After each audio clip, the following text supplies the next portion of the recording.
Certainly, this is going to wind up being a two-part video now.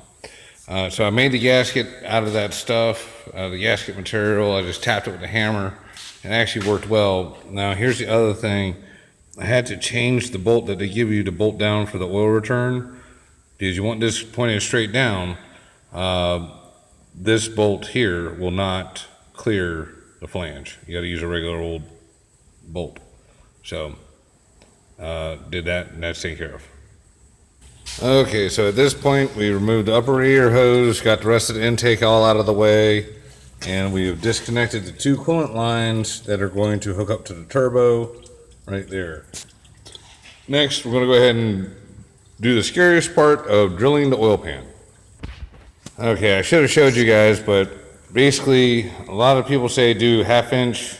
I did 3/8 pipe thread for my fitting. This is a 9/16 bit. You're going to drill the hole in the oil pan like so. Basically, you want to use grease on the grooves of the drill bit to keep all the stuff out of it. To give you an idea, that's all metal shavings down there that came out. And again, you want to do this with the oil pan still full of oil so you can rinse the shit out. And basically, we're going to use a 3/8 NPT pipe thread on a 16mm ratcheting wrench to thread the tap in.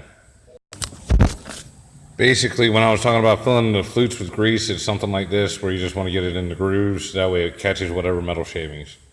All right, let's tap this hole. All right, time for an update. Come on, friggin' focus. There we go.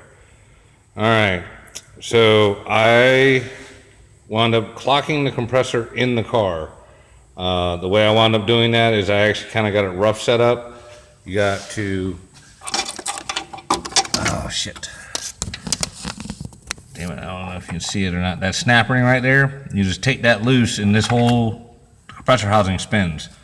I also had to clock the center housing in comparison or relation to the exhaust hot side to make it to where everything's going straight up and down. We got the oil feed on now. You go straight there. I have it routing down and around right there into the oil pan. I might pull this back a little bit this way, but it looks like it should be fine. I might zip tie it out of the way here because the steering shaft is right there.